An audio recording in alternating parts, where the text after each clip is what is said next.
总裁老公，太太离职，为什么没人通知我？100亿项目黄了。人事给您打了10个电话，您秘书说不用通知，您没空管，他崩溃了。顾之谦把会议室的门摔得整栋楼都听见了震动，玻璃墙外的员工们吓得一哆嗦，所有人脖子一缩，假装埋头干活。几个正在过道上讨论方案的人噤了声，像被掐住喉咙的鹌鹑。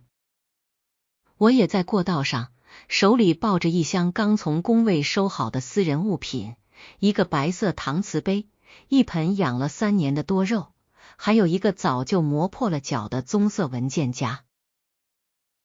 所有人的注意力都在会议室，没人看我一眼。3分钟前，华恒集团与德国海因里希财团联合开发的智慧云港100亿项目正式宣告破产。德方代表在海因里希家族紧急董事会上以7票否决了继续注资的提案。华恒这边前期投入的37亿全部打了水漂。更可怕的是，集团市值一夜之间蒸发了120亿。会议室里，顾之谦像一头困兽。他是华恒集团总裁 ，A 是商界最年轻的掌权者，32岁，身高1.85米，眉眼锋利得能割伤人。可现在他双眼通红，领带歪在一边，名牌衬衫上沾着咖啡渍。他上午在办公室里发了一通火，把秘书端来的咖啡摔了。谁告诉我这个项目到底为什么会黄？他的声音从会议室里传出来，隔着磨砂玻璃都震得人耳膜发疼。海因里希为什么要撤资？为什么？没人敢回答。会议室里坐着11个高管，包括新来的华东区副总陈让、技术总监老徐、财务总监沈国峰，还有我的直接上司，总裁办主任周云。所有人低着头，像一排等待审判的死刑犯。顾之谦走到老徐面前，双手撑着桌子，居高临下。徐建国，你是技术总监，你告诉我，项目的技术支撑出了什么问题？老徐嘴唇发白，顾总，项目核心技术、核心算法模块是苏工一个人负责的，他离职了，我们没能接住。顾之谦愣了一下，苏工？哪个苏工？苏念。老徐的声音更小了，就是您太太。空气凝固了。顾之谦猛地直起身，眼神像刀一样扫过所有人。苏念离职了？什么时候的事？老徐不敢说话。财务总监沈国峰小声补充，顾总，苏工是上个月20号递交的离职申请，1周前完成交接，已经办完了所有手续，现在他已经不在华恒了。顾之谦像被雷劈了一样站在原地。我站在过道里，透过磨砂玻璃看见他僵硬的轮廓，我能想象到他的表情，那张总是对我不耐烦、冷漠，甚至懒得抬眼看我的脸上，此刻一定写满了不可思议和暴怒。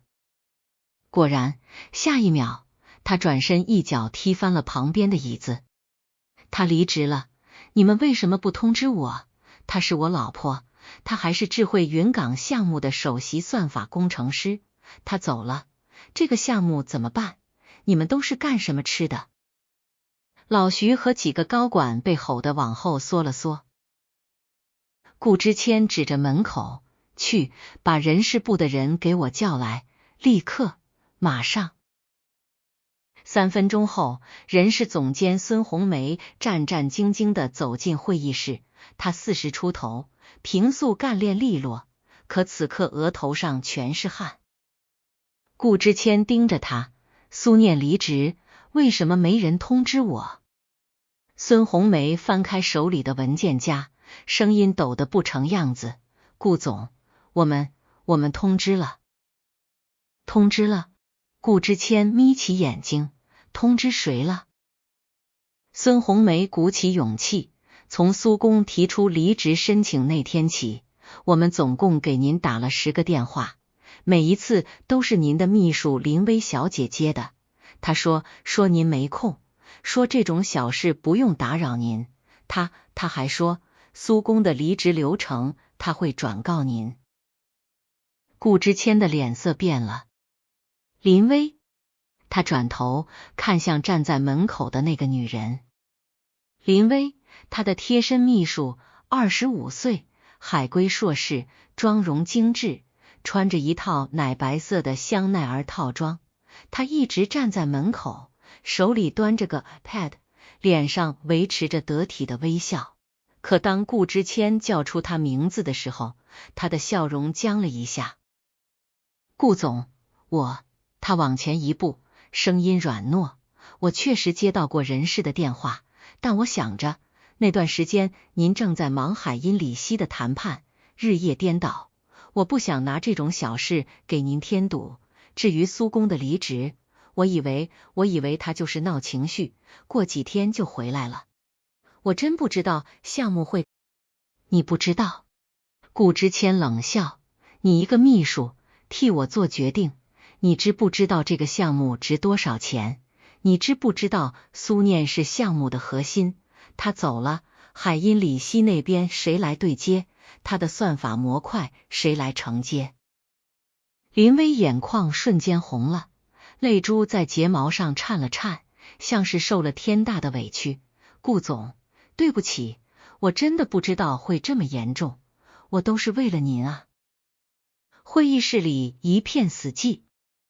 顾之谦胸口剧烈起伏，额头青筋暴起，他猛地转身，拿起桌上一只烟灰缸，就要往地上摔。就在这时，我推开了会议室的门。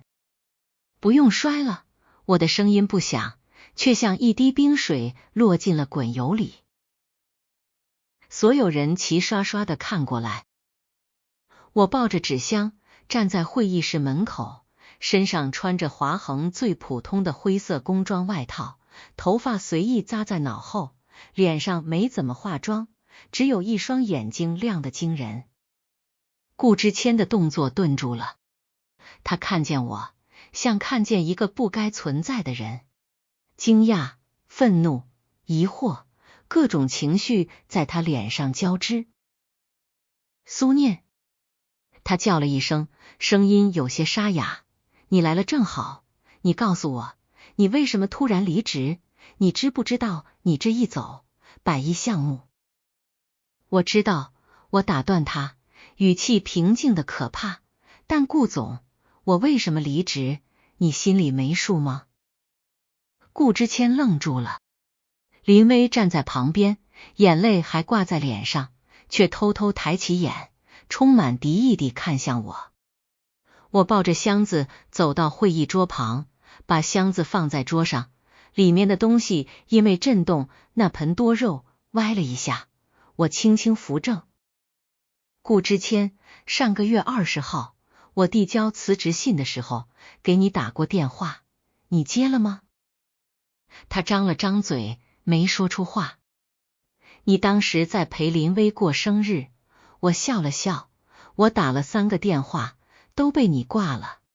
第4次，林薇接起来，说你没空，让我别烦你。顾之谦的脸色变了。我在华恒3年，一直挂名在总裁办，实际做的是核心技术。去年海因里希项目启动，你让我把算法架构出来，说这是给我一个证明自己的机会，我信了。我熬了300多个夜，写出了整套核心算法。我以为你会看到，你会觉得苏念不只是你那个养在家的闲人。我顿了顿，可后来呢？项目中期汇报的时候，谁上去讲的？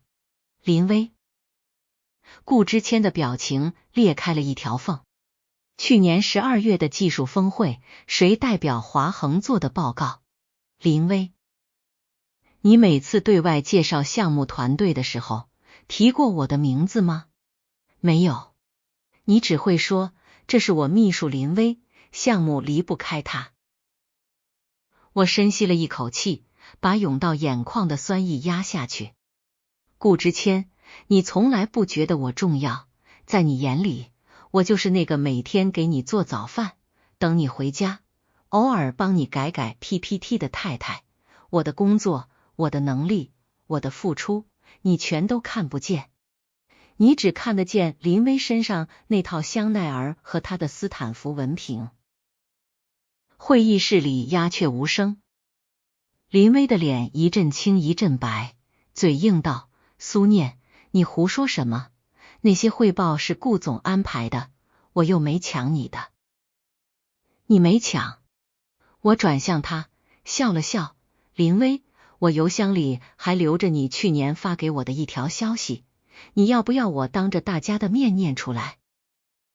林薇的脸刷地白了。我没有念，只是从口袋里掏出手机，把屏幕点亮，转向众人。那上面是一张截图，发信人林薇，内容只有一句话：苏念，你除了会写几个破代码，还会什么？之前需要的是能带出去的女人，不是你这种躲在机房里的黄脸婆。林薇的嘴唇开始发抖。顾之谦难以置信地看向林薇，你给他发这种消息？林薇慌乱地摇头，顾总，那不是真的，那是他伪造的，我怎么可能？行了，我收起手机打断他，我今天来不是跟你们掰扯这些的，我只是来拿我的东西，顺便跟顾总说一声。我看向顾之谦，目光平静的没有一丝波澜。海因里希财团撤资，不是因为我离职。顾之谦瞳孔一缩，你什么意思？我的算法早在1个月前就给你们交接了，是你们自己没人看得懂，也没人接得住，但这还不是最致命的。我顿了一下，最致命的是海因里希家族发现华恒集团有人把项目核心数据泄露给了竞争对手，他们不信任的是整个华恒的管理层，而不是我苏念一个人。会议室炸了。谁泄露的？顾之谦冲过来，想抓我的胳膊，我侧身避开。顾总，这个问题你应该去问你的秘书。我看了眼林薇，他上个月和德国方面的项目经理私下见过面，酒店的监控，我这里也有一份。林薇终于站不住了，他扶住旁边的墙，脸色惨白如纸。顾之谦转头看向林薇，眼神像要杀人。林薇，是不是你？林薇扑通一声瘫坐在地上，我不是故意的，我听说海因里希要把项目给竞争对手，我就想提前找下家，我什么都没说，我只是把技术参数和报价发给了对方，我冷冷的接上，这就够了。顾之谦彻底崩溃了，他踉跄着后退一步，撞在会议桌上，碰倒了那杯凉透的咖啡。苏念，你早就知道，你为什么不早说？我为什么要早说？我笑了笑，你们不是都觉得我不重要吗？林薇不是说华恒没了苏念一样转吗？现在你们自己去收拾吧。我抱起纸箱，转身朝门口走去。顾之谦，3年了，我终于看清了一件事，你从来没有把我当成妻子，更没把我当成同事，你只是把我当成一块垫脚石，用完了就扔。既然这样，那我走。顾之谦从后面追上来，苏念，你不能走，项目还需要你，你回来，我什么都答应你，我可以给你股份，给你副总裁的位子，你回来。我停下脚步，没有回头。顾之谦，你还记得3年前你娶我的时候说过什么吗？他愣住了。你说你会让所有人都知道，苏念是你顾之谦的妻子，也是你最骄傲的伙伴。我轻轻笑了一下。可这3年，你让所有人知道的只有林薇。我推开门，大步走了出去，身后传来顾之谦撕心裂肺的吼声：苏念，你回来，你回来！我没有再回头。3年前，我嫁给了顾之谦。我们是在一场国际算法竞赛上认识的，那时我刚从 MIT 计算机系博士毕业，带着自己研发的分布式计算模型去参赛，拿了金奖。顾之谦是赞助方的代表，坐在评委席上。颁奖后，他请我喝咖啡。他说：苏念，你是我见过最聪明的女人，你的脑子里住着一个宇宙。我被他逗笑了。那段时间，顾之谦追我追得很紧，每天一束花，各种投喂。他知道我喜欢吃城西那家老店的桂花糕，就每天早上开车40分钟去排队。他知道我写代码写到凌晨，就隔着时差陪着我视频。我在美国写论文，他就在国内开着语音听我讲那些他其实听不懂的算法。我被打动了。我以为他懂我，欣赏我，爱的是我这个人，而不只是我的脸或者家世。所以当他求婚时，我几乎没有犹豫。他说：念念，跟我回国，华恒集团有最好的平台，你可以继续做你的研究，我负责赚钱养家，你负责貌美如花，顺便写点你喜欢的算法，我们夫唱妇随，所向披靡。我信了。我放弃美国一家顶尖实验室的 offer， 跟着他回了 A 市。婚后，我进了华恒集团。顾之谦说，暂时不要公开我们夫妻关系，免得别人说闲话。我答应了，他把我安排在总裁办，挂了个特别助理的名，实际工作却是帮他整理文件、泡咖啡、接电话。我不在乎，我觉得只要能在他身边，做什么都行。可后来，我发现他越来越忙。他升任集团总裁后，眼里只有业绩和扩张，他需要的是能陪他应酬，能帮他拉资源，能站在聚光灯下笑脸迎人的女人。而我习惯了安静地写代码、做研究，我穿着 T 恤牛仔裤，在他的商业酒会上格格不入。他开始皱眉：念念，你就不能打扮一下吗？你看看人家林薇，什么时候都漂漂亮亮的。林薇就是那时候出现的。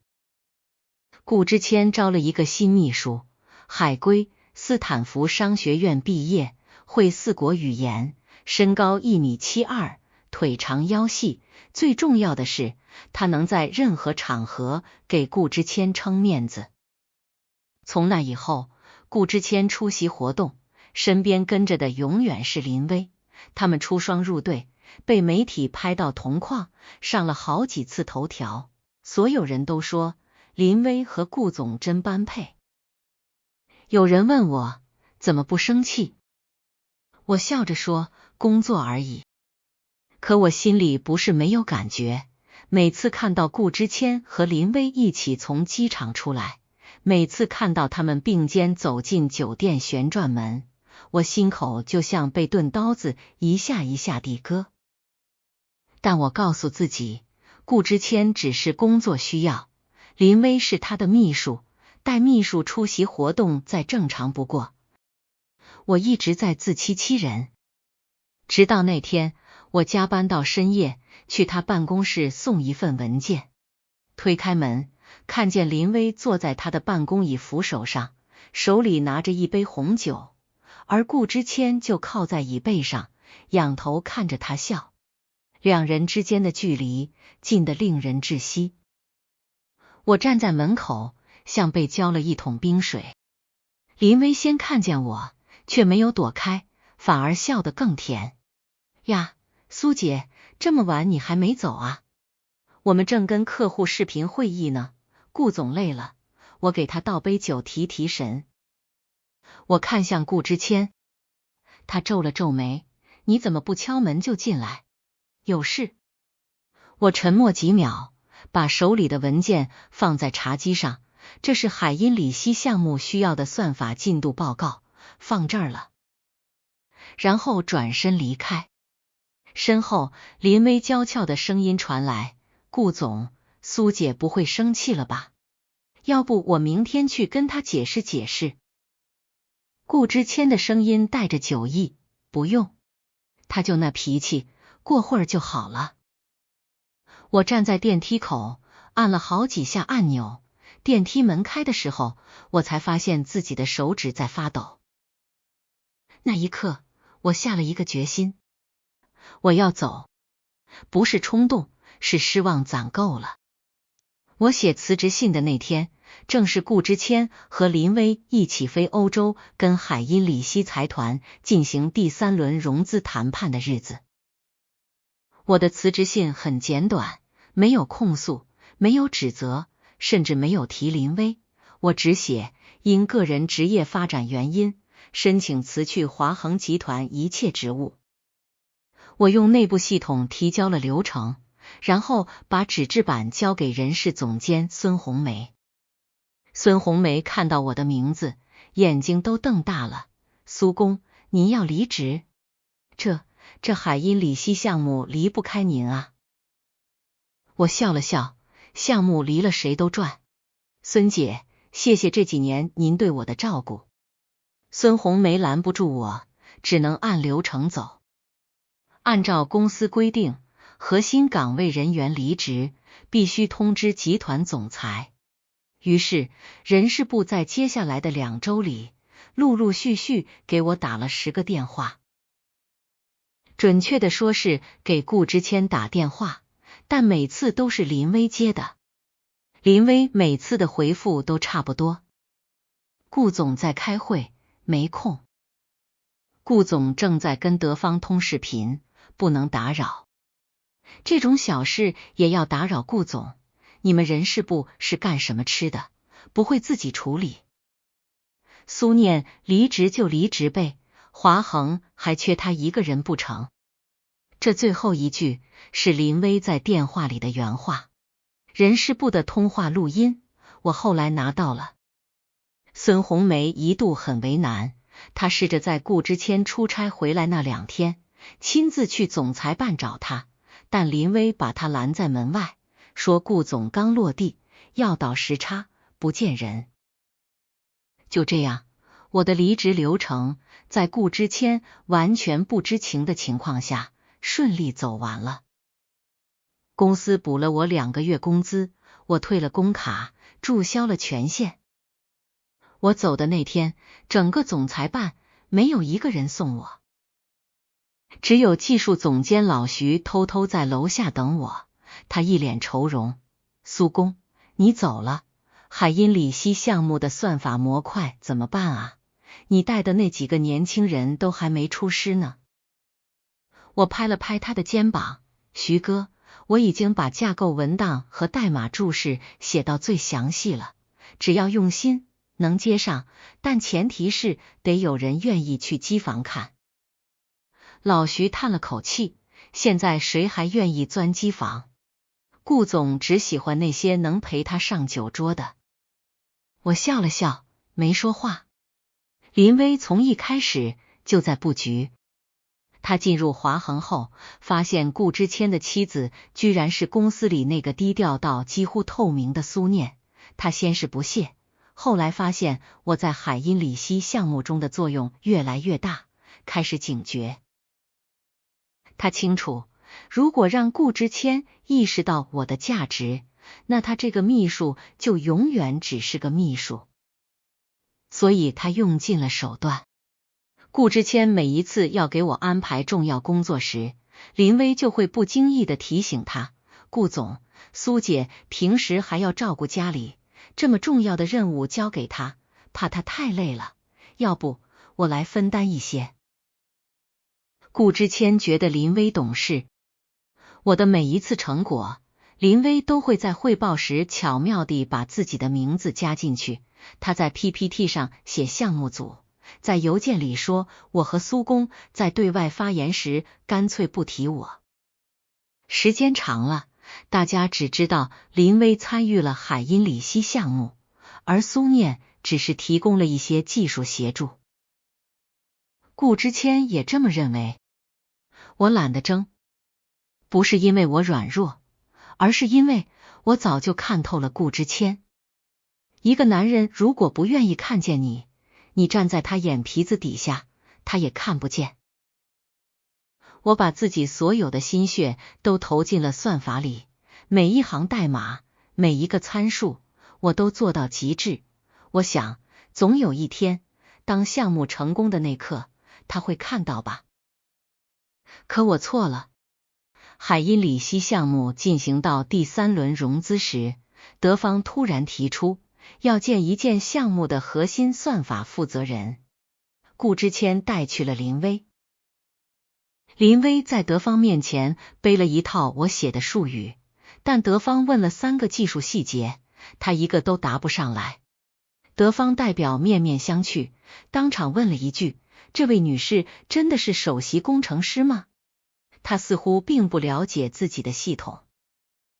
消息传回来，老徐气得在办公室摔了键盘。顾之谦却只是皱了皱眉，事后责怪老徐：你们技术部是怎么回事？连个秘书都能去汇报，赶紧整理一份详细的技术文档给我。他始终没想过，那个真正能回答德方问题的人，被他留在了国内。我离职后，并没有离开 A 市，我住进了城西一套母亲留给我的老洋房里。那套房子是我外婆留下的，民国时期的建筑，梧桐树环抱，闹中取静。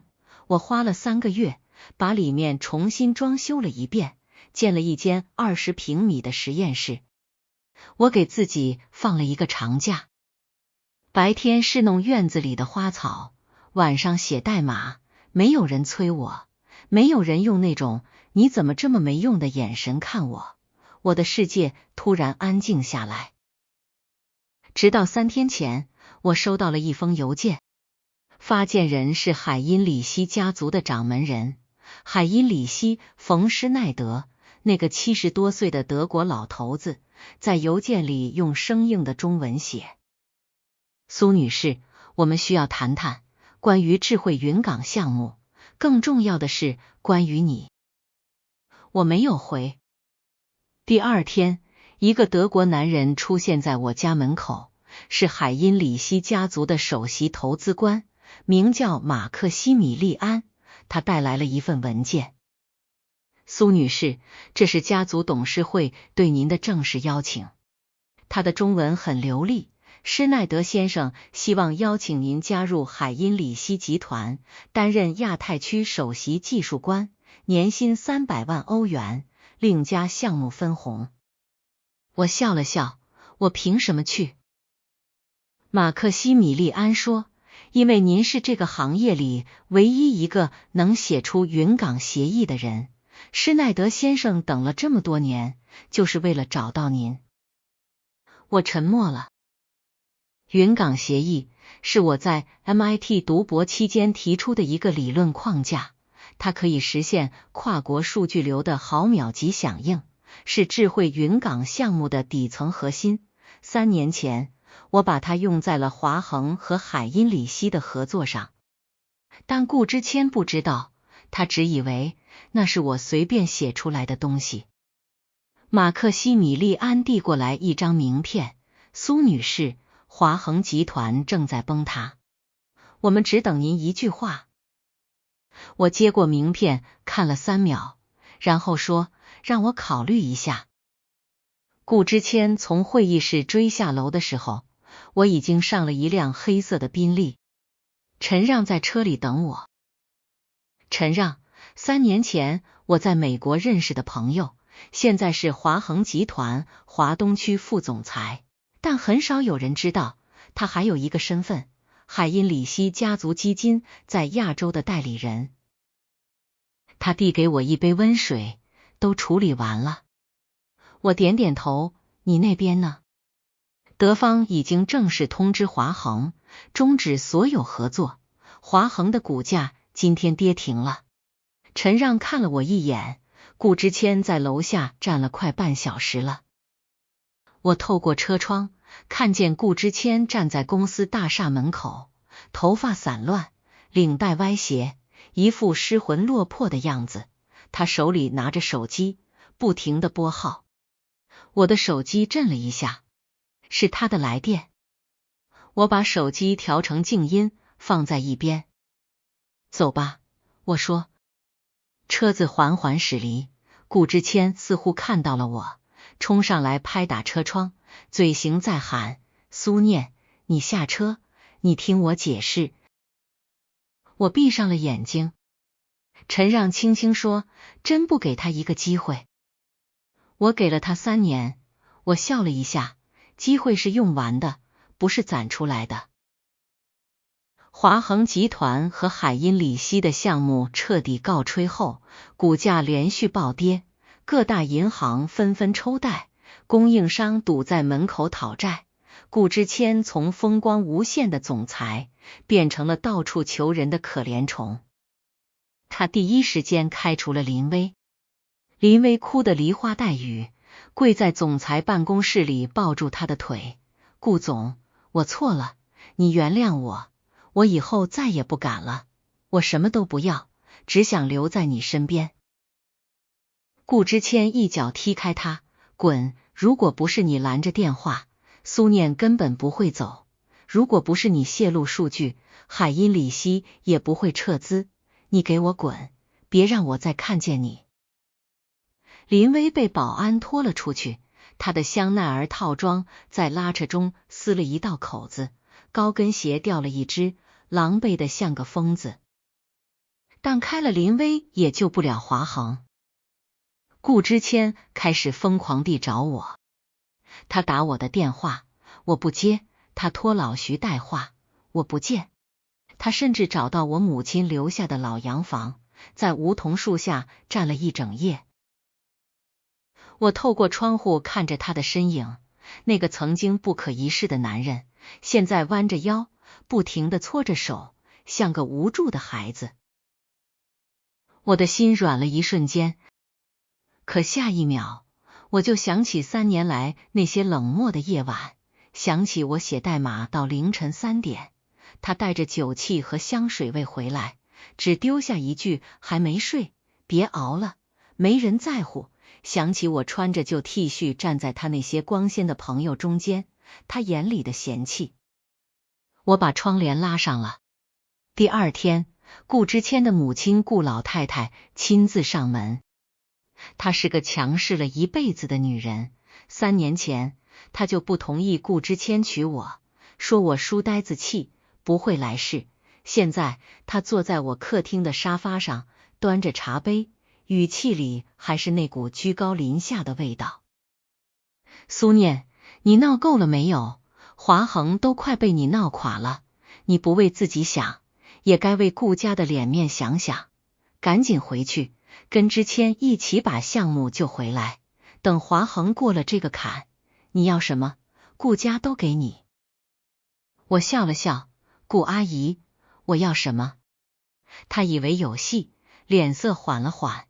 你说，钱、房还是股份，只要合理，我们都可以谈。我放下茶杯，看着他，我要顾之谦在所有人面前亲口承认他错了。顾老太太脸色一变，你这是什么话？男人在外面打拼，哪有什么错不错的？你别太把自己当回事了。那我们就没什么好谈的了。我站起身，阿姨，请回吧。顾老太太急了，苏念，你非要看着之谦去死吗？他可是你丈夫。很快就不是了，我轻轻说。他愣住了。离婚协议，我的律师明天会送到顾家，顾之谦签不签随他，但华恒的事我不会再管。顾老太太脸色惨白，瘫在沙发上，半天说不出一个字。离婚协议送出后，顾之谦没有签，他躲了起来。我无所谓，我现在有更重要的事。海因里希家族对我发出了正式邀请，我接受了。我的新身份是海因里希亚太区首席技术官，同时也是海因里希家族基金在亚洲的新任掌门人。这个身份让我成为了 A 市商界最受瞩目的人。半个月后，海因里希在 A 市举办新闻发布会，宣布启动云港计划，一个全新的智慧港口项目，总投资150亿，合作伙伴是华恒集团最大的竞争对手恒通集团。顾之谦在电视上看到了这场发布会。我站在发言台上，穿着一身干练的白色西装，面对全球媒体，用流利的英、德、法三语介绍项目。我身后的大屏幕上打出一行字：海因里希云港计划首席技术官苏念。发布会结束后的酒会上，顾之谦像疯了一样冲进来。他瘦了一大圈，胡子拉碴，西装皱巴巴的。他冲到我的面前，眼睛通红：苏念，你为什么要帮别人？我们还没离婚，你是华恒的总裁夫人。所有人都看过来。我放下酒杯，平静地看着他：顾之谦，你记错了吧？我是苏念，我是一个只会写代码，上不了台面的书呆子。总裁夫人，那不是林薇吗？顾之谦浑身发抖：你还在恨我？我们之间就真的没有挽回的余地了吗？我笑了笑：顾之谦，你还不明白吗？我从来不恨你，恨一个人是要花力气的，我把所有力气都花在等你看见我上面了，现在我不等了。我转身离开。顾之谦在身后嘶吼：苏念，没有你，华恒会死，你真的要看着我死吗？我停下脚步，回头看了他一眼。你的华恒是死是活，跟我有什么关系？3年前，我带着满身的光走进你的世界，你以为我只有那张脸，可你忘了一件事。我顿了顿，你从来没问过我，除了爱你，我还会什么？华恒集团的命运比所有人预想的更惨。海因里希的撤资引发连锁反应，银行断贷，供应商挤兑，股价崩盘。顾之谦找不到任何人愿意伸出援手，他名下的房产、车子、股票全被法院冻结。顾老太太一病不起，被送进了重症监护室。陈秀芝，顾之谦的妈，每天在医院里哭天抢地，骂我白眼狼，骂林薇狐狸精，骂老天没眼。顾之谦被董事会罢免，灰溜溜地离开了自己一手带大的公司。他最后在一家小公司找了个技术顾问的活，1个月4500。曾经那个在峰会上意气风发的年轻总裁，变成了一个沉默寡言的中年男人。他不再穿高定西装，不再用古龙水，他每天骑着共享单车，在城郊租了一间10平米的小屋，过着一眼望不到头的生活。有时候他会在深夜打开电视，调到财经频道，然后他会看到我。我作为海因里希亚太区首席技术官，频频出席各种国际会议。我出现在杂志封面上，出现在新闻访谈里，出现在他永远无法企及的高度。他偶尔会翻出手机里3年前的照片，照片上我们站在一起，他搂着我的肩，笑得阳光灿烂。他看了很久，然后关掉手机，捂住脸。没有人知道他哭没哭。林薇离开华恒后，日子一天不如一天。他试图傍上别的金主，可圈内都知道了他的事迹，没有人愿意用一个出卖核心数据的秘书，他的海归学历成了笑话，他在 A 市的名媛圈里彻底消失。他搬回了老家，和父母挤在一套60平米的老房子里。他爸天天酗酒，他妈天天骂他没出息。他找过几份工作，但不是被辞退，就是被同事排挤。最后，他去了一家直播公司做主播。他开始在镜头前哭诉自己的悲惨遭遇，说被前东家陷害，被女同事嫉妒，被所有人误解。可评论区全是嘲讽和谩骂。有人扒出了他当年的聊天截图，有人贴出了他泄露数据的证据。他的直播间被封了10几次，最后被平台永久封禁。他彻底走投无路了。后来有人看见他在超市收银台打工，低着头戴着口罩，动作木然。我再也没有见过他。3年后，海因里希云港计划大获成功。我作为项目总负责人，带领团队攻克了7项核心技术难题，获得了国际工程界最高奖项。我的名字被写进了行业教材里。陈让一直陪在我身边，他不是我的恋人，更像是一个并肩作战的战友。我们偶尔喝一杯，聊聊过去和未来。他说：“念念，你还恨顾之谦吗？”我摇摇头，不恨了。为什么？因为如果不是他，我可能永远不会跳出那个金丝笼。我看着窗外的夜色，笑得云淡风轻。他用他的冷漠逼我找回了自己。从某种意义上说，我该感谢他。陈让也笑了，你总是这么通透。不是通透，我喝了一口酒，是算了。再见，顾之谦，是在一个深秋的午后。我在城西老洋房附近的菜市场买菜，他推着辆旧自行车，车筐里放着一把蔫了的青菜。他先看见我的，他愣了一下，然后低下头，想装作没看见。我也没有叫他，我们擦肩而过，像2个素不相识的陌生人。就在他走出几步后，他忽然停下来，背对着我，声音沙哑地说：“苏念，当年你走的时候，我其实想过追你，但我不知道追上了以后该说什么。”我转过身，看着他佝偻的背影。谢谢你，顾之谦，我轻声说。他肩膀一颤，谢谢你让我知道，这世上最靠不住的就是别人的喜欢，只有自己长出的翅膀，才永远属于自己。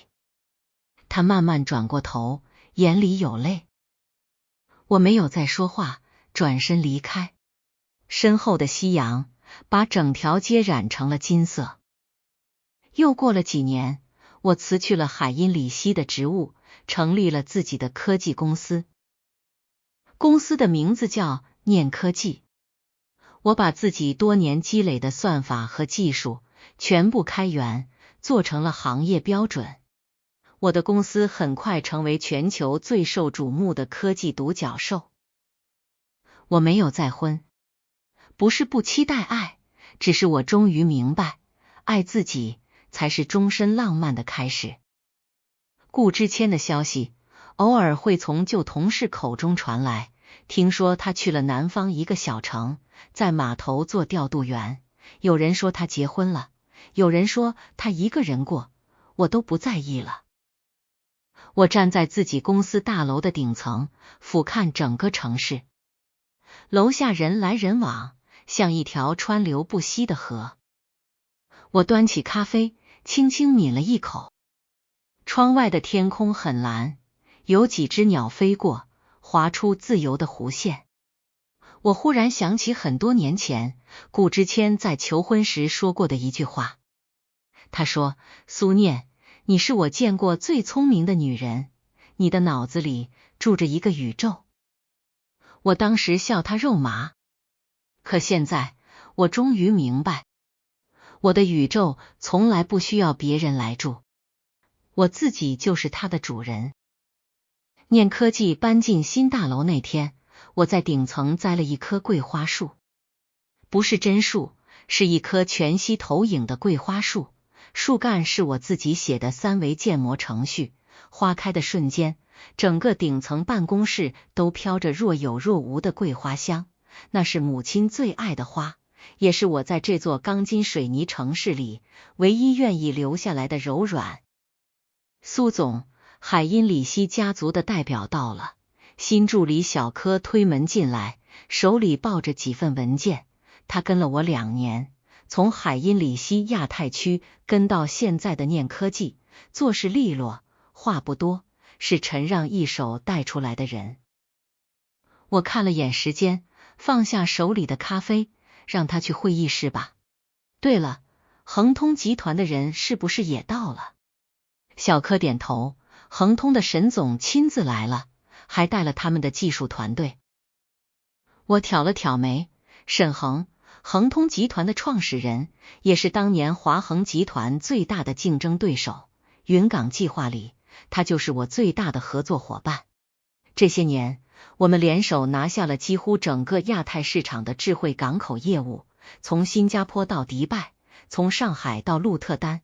有人说苏念和沈恒是商界最可怕的一对组合，可只有我知道，沈恒这个人野心大得像个无底洞。会议室里，沈恒坐在主位右侧，穿一身深灰色高定西装，头发梳得一丝不乱。他见我进来，站起来，笑容温润，苏总，好久不见。我示意他坐，沈总大驾光临，有什么事电话里说一声就行，怎么还亲自跑一趟？沈恒笑着摇头，这事太大，电话里说不清楚。他递过来一份文件，我翻开，目光微微顿住。那上面是一份技术专利转让意向书，沈恒想以恒通集团的名义全资收购念科技新研发的星链协议 2.0。 星链协议 2.0 是我花了1年半时间打造的下一代数据安全传输协议，它比云港协议更底层，更通用，可以实现任何2个网络节点之间的毫秒级加密通信，业内有人把它叫做互联网的下一个10年。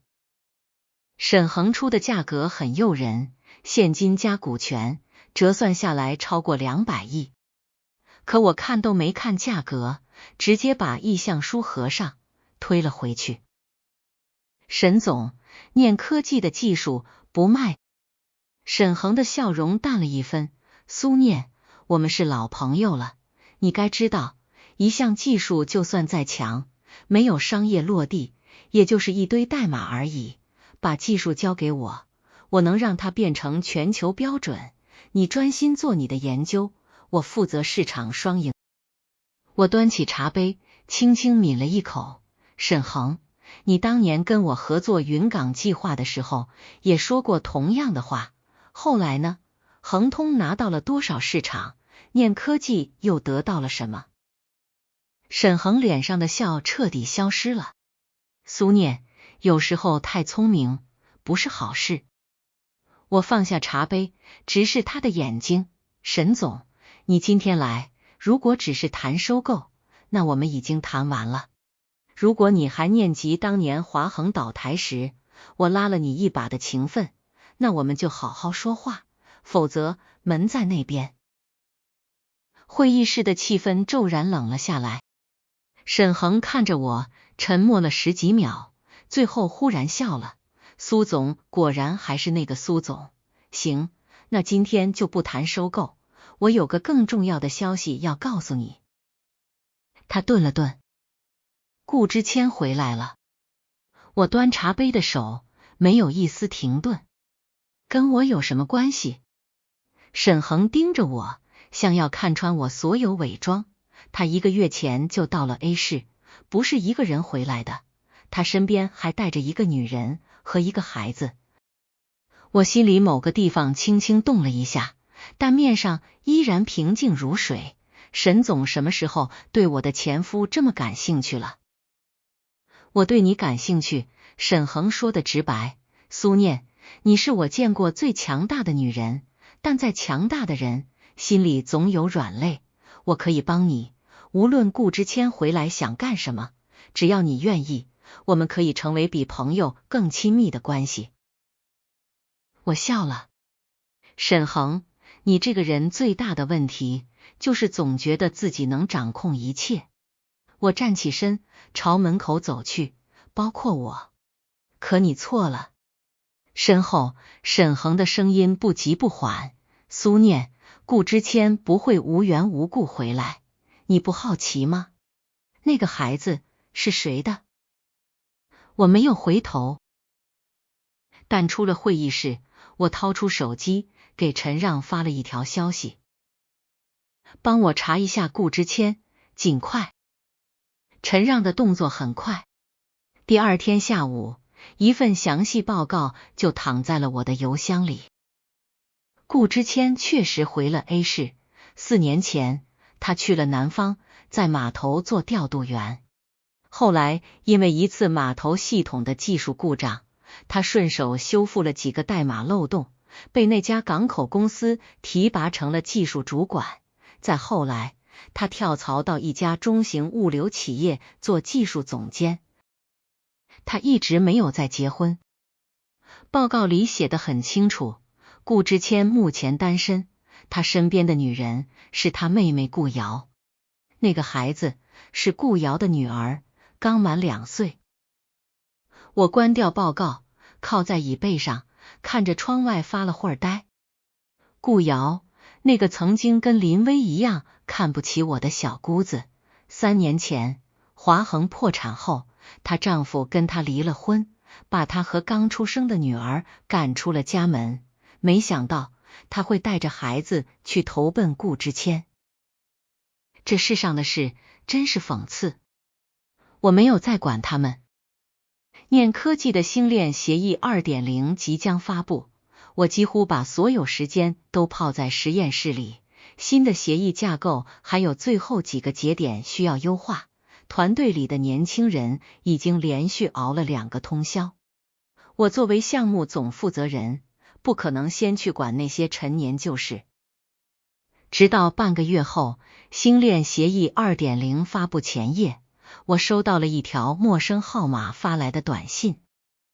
苏念，你的新协议有一个致命漏洞，想知道的话，明天下午3点，城西老街12号咖啡馆见。号码是 A 市本地的，没有署名。我盯着那条短信看了10秒，然后叫来了小柯。查一下这个号码。我顿了顿，另外把我明天下午的所有安排取消。城西老街12号是一家很不起眼的旧咖啡馆，木门斑驳，招牌上的字都褪了色。我推门进去的时候，挂在门框上的铜铃叮咚响了一下。咖啡馆里人不多，靠窗的位置坐着一个男人。他瘦了，脸上少了当年那种年轻气盛的锐利，多了几分风霜的痕迹。他穿着一件深灰色的夹克，面前放着一杯已经凉透的美式咖啡。他低着头，手指无意识地摩挲着杯沿，像是在走神。我走过去，在他对面坐下。顾之谦抬起头，看见我的一瞬间，他的眼神很复杂，有惊讶，有局促，有某种说不清道不明的情绪在翻涌。你来了？他的声音有些沙哑。我看着他，那条短信是你发的？他点头。你怎么知道我协议有漏洞？我问的直接。顾之谦从旁边拿出一台老旧的笔记本电脑，打开推到我面前。屏幕上是我发布的星链协议 2.0 测试版代码，其中一段被标成了红色，旁边用极小的字写着一行批注，那是一处内存管理上的隐患，在特定条件下可能导致密钥泄露。我看了2分钟，眼神慢慢变了。你还在写代码？我问。顾之谦低低地嗯了一声，在码头那几年，没人说话，就写点东西。后来看到你的发布会，就下载了测试版，没事研究一下，发现了这个。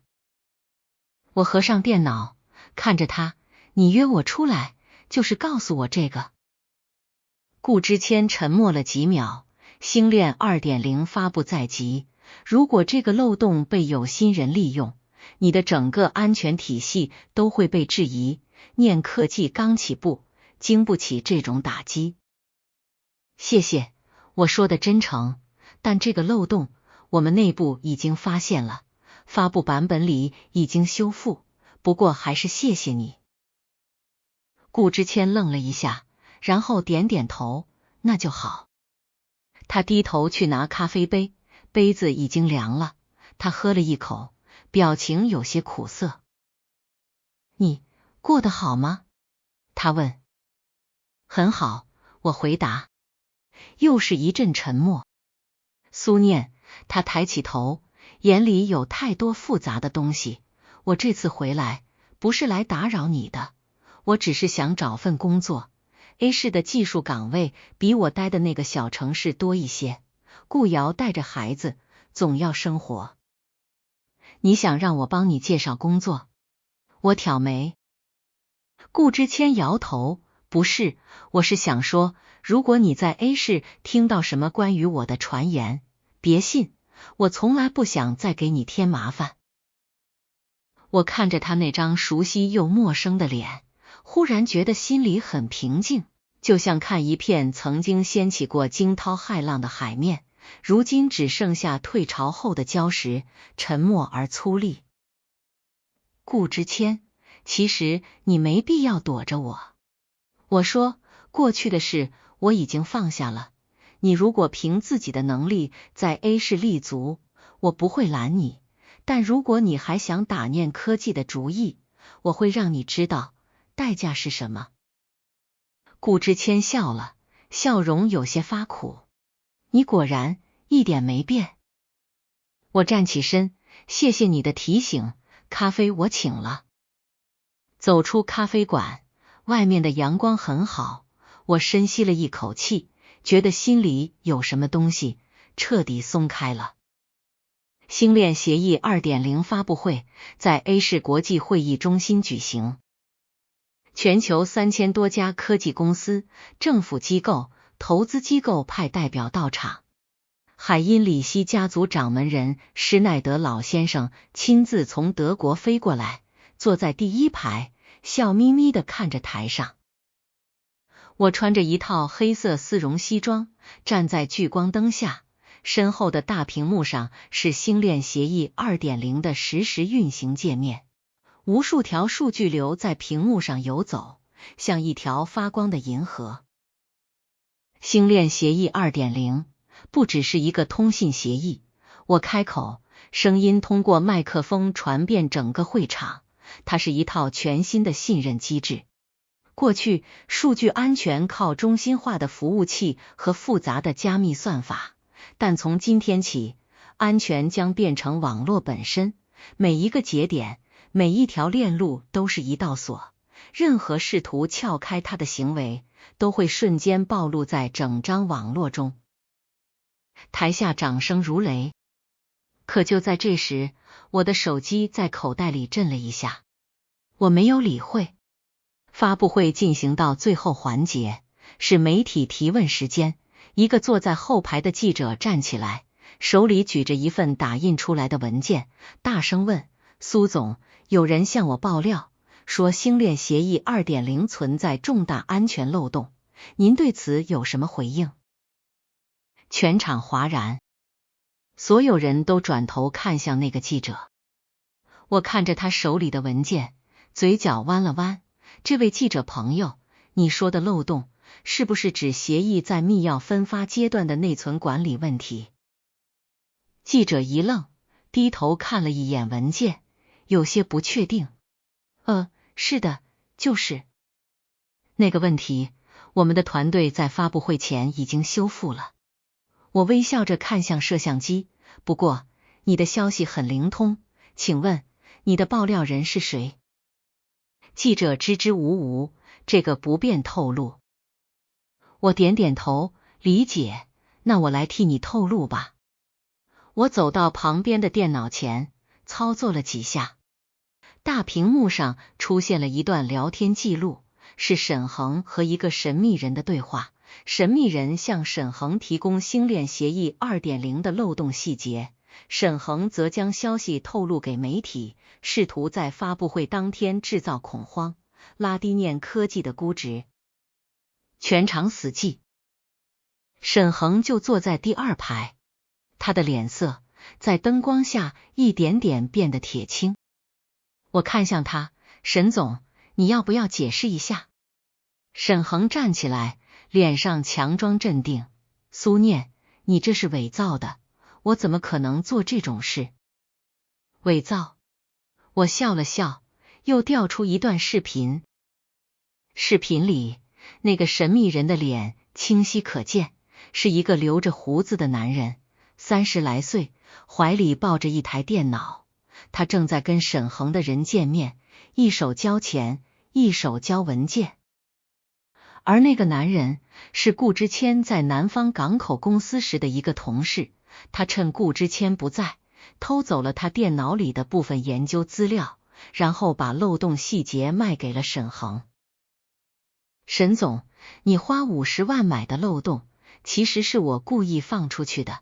我合上电脑，转身面对全场，那个漏洞只会影响测试版系统，发布版里它早已不存在，所以你今天的表演白费了。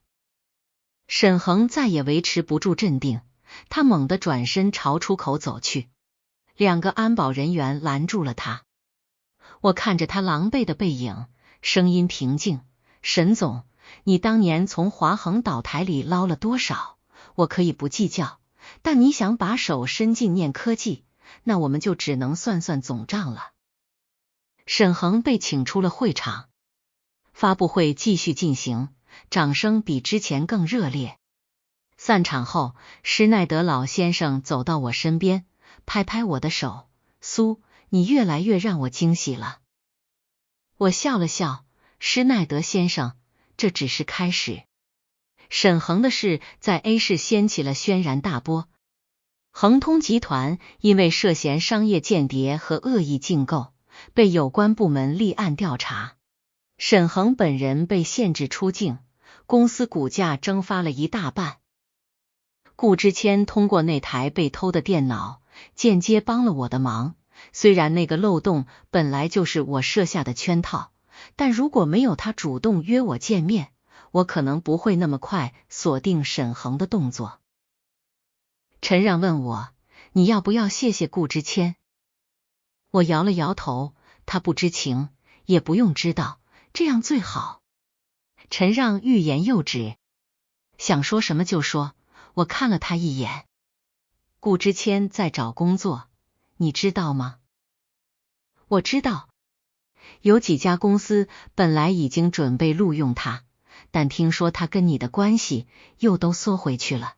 陈让叹气，他现在挺难的，带着顾瑶和一个孩子租在城北一个老小区里。前几天顾瑶的孩子发烧，他半夜抱着去医院，在走廊里坐了一整夜。我没说话。陈让继续，念念，我不是替他说情，只是觉得他这个人其实本性不坏，当年的事他有错，但也不至于万劫不复。现在他回来了，凭自己的本事从底层往上爬，日子过得挺苦，你要不要给个机会？我看着电脑屏幕上的代码，沉默了很久，然后我给小柯打了个电话，城北区那边是不是有个叫顾之谦的人给念科技投了简历？小柯查了一下，是的，苏总，不过因为背景核查那里卡了一下，还没进入面试流程。我说让他正常走流程，不用特殊对待，也不用刻意拦着。小柯应下。3天后，我在公司大楼走廊里碰见了来面试的顾之谦。他穿了一身干净的西装，头发剪短了，精神比上次在咖啡馆好了不少。他抱着一沓简历，正低头看手机。我没有叫他，倒是他先看见了我，愣了一下，然后站直了身子，微微点头，苏总。我嗯了一声，从他身边走过。苏念，他忽然叫住我。我停下脚步。谢谢，他轻声说。我回头看了他一眼，谢我什么？让我能走正常流程。他笑得有些不好意思。我在网上投了好几家公司，都卡在背景核查，只有念科技给我发了面试通知。那是因为你有能力。我说，念科技看的是能力，不是过去。他点点头，眼里有光在闪。我转身走进电梯，电梯门合上之前，我看见他站在原地，深深鞠了一躬。顾瑶约我见面，是我没想到的。他现在在一家小公司做行政，带着2岁的女儿，日子过得紧巴巴的。他约我在念科技楼下的咖啡店里见面，我到的时候他已经在了，孩子坐在旁边的婴儿车里睡着了。顾瑶瘦了很多，当年那个在顾之谦面前撒娇卖乖的小公主，如今眼角已经有了细纹，手指上还有被烫伤的疤痕。他看见我，局促地站起来，苏总。我坐下，叫我苏念就行。他绞着手指，半天才开口，我是来跟你说声谢谢的，我哥的工作多亏了你。是他自己的能力。我端起咖啡，顾瑶，你约我就为了说这个？顾瑶深吸了一口气，还有，对不起。我看着他，当年在华恒的时候，我帮着林薇一起说你坏话，我在微信群里骂你，跟着他一起嘲笑你。我那时候年纪小，又蠢又坏，觉得只要把你挤走，我哥就能娶个门当户对的，我也能沾光。他的眼眶红了，我从来没想过最后会变成这样。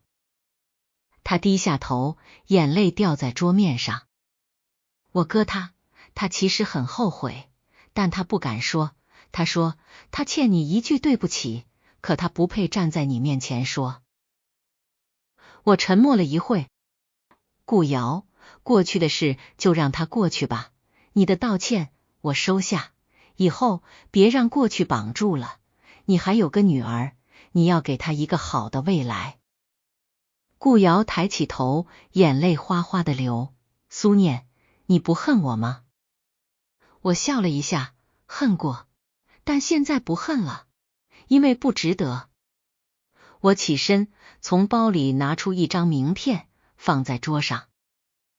这是陈让的名片，你如果想找一份稳定一点的工作，可以找他，他在 A 市人脉广，但顾瑶机会是靠自己挣的，你如果还是以前那个顾瑶，谁也帮不了你。我没有等他回答，转身离开了咖啡店。外面起了风，梧桐叶子落了满地。我踩着那些金黄走了很远。沈恒被调查，但并不代表他会坐以待毙。顾之谦带给我的那个漏洞线索，虽然在发布会上已经被我公开展示，可沈恒背后的人不会这么轻易放弃。恒通集团深耕亚太市场多年，政商关系盘根错节。果然，发布会结束后第2周，一份针对念科技的匿名举报信出现在网络平台上。信里说，念科技的核心技术星链协议涉嫌抄袭恒通集团内部研发项目，并列举了7、8条证据。随后，几家一直跟沈恒关系密切的媒体开始集中转发，标题一个比一个耸人听闻。独家技术天才竟是抄袭惯犯，念科技估值虚高，核心专利或存在法律纠纷。苏念的成功到底有多少猫腻？小柯急得不行，苏总，我们要不要发声明澄清？我关掉网页，笑了笑，先不着急，让子弹飞一会儿。陈让也来了，沈恒这一手挺狠，他知道技术侵权官司最拖时间，就算最后我们赢了，市场也会因为我们陷入法律纠纷而降低信任。他这是要打消耗战。我点点头，所以我们不打消耗战，我们打7寸。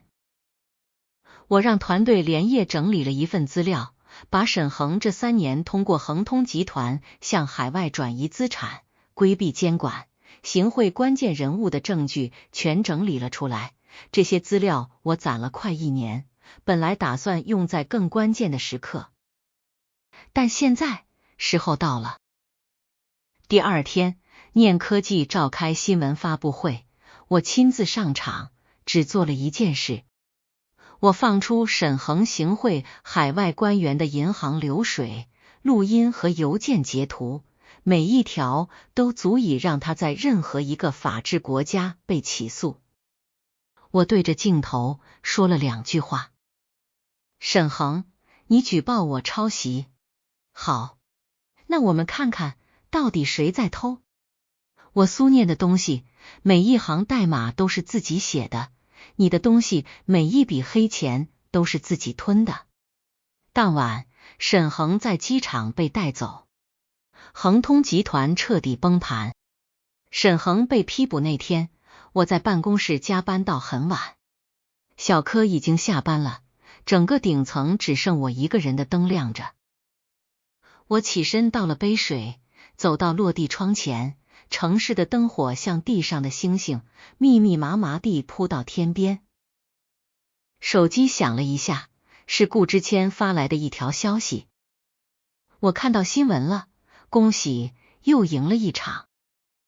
我看了几秒，打了一行字，你现在在念科技，怎么样？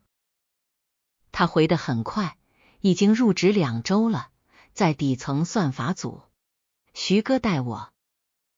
徐哥就是当年华恒的技术总监老徐，华恒破产后，我把他招进了念科技，如今他是底层的技术负责人。我回，好好干。他回了一个字，然后过了几秒，他又发来一条，顾瑶的女儿叫苏苏。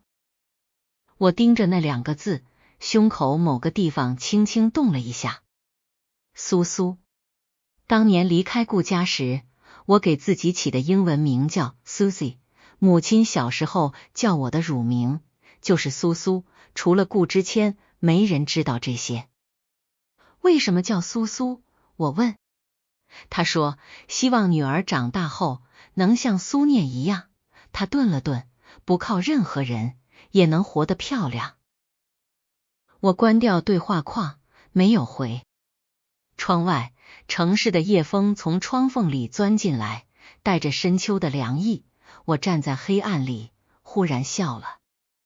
笑着笑着，眼睛有点湿。那年冬天，A市下了一场雪。我破天荒地休了1天假，去城北的福利院看孩子们。这是念科技每年冬天的固定项目，以前都是小柯带队，今年我想亲自去。福利院的孩子们排着队，领我们带去的书本和冬衣。一个扎羊角辫的小女孩跑过来，仰着脸问我，姐姐，你是大明星吗？我蹲下来摸摸她的头，不是，姐姐只是写代码的。小女孩歪着脑袋，写代码是什么意思？能变出糖果吗？我笑了，从口袋里掏出1颗糖递给她。差不多吧，能变出很多很多糖果。下午离开的时候，雪已经积了薄薄一层。我坐进车里，司机问我去哪。我想了想，说去城北老街。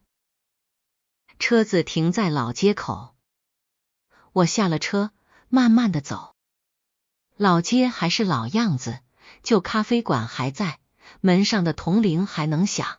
我推门进去，点了一杯热美式。坐在靠窗的位置，我望着窗外的雪。手机震动了一下，顾之谦的消息，我申请调去念科技海外分部了，下个月走。我回，怎么突然要走？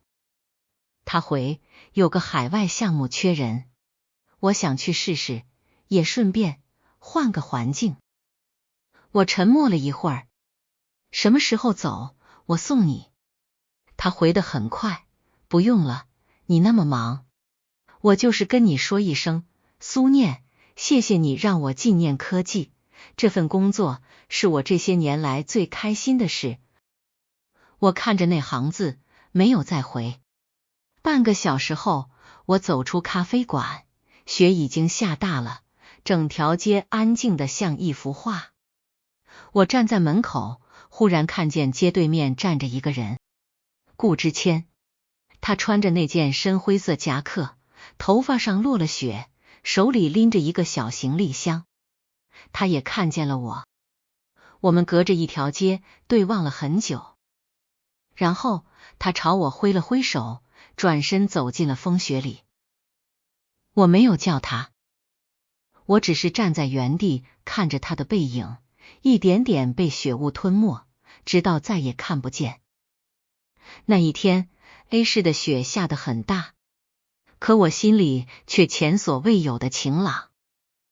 半年后，念科技成功在港交所上市，市值突破1000亿。我作为创始人和 CEO 站在台上敲钟。那天的直播被转发了上亿次，所有人都在说苏念是华国科技界最传奇的女人。下台后，我收到一条来自海外的消息，是顾之谦发的，只有4个字：恭喜苏苏。我看着屏幕笑了一下，然后我把手机放进包里，转身走向庆祝的人群。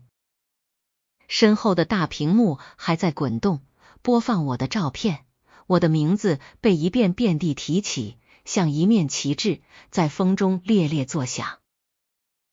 可我的心里无比平静，因为我知道，这世上最强大的逆袭，从来不是让别人看到你有多厉害，而是有一天，你终于可以心平气和地对过去那个遍体鳞伤的自己说，没事了，我带你走出来了。而窗外的雪早已停了。全文完。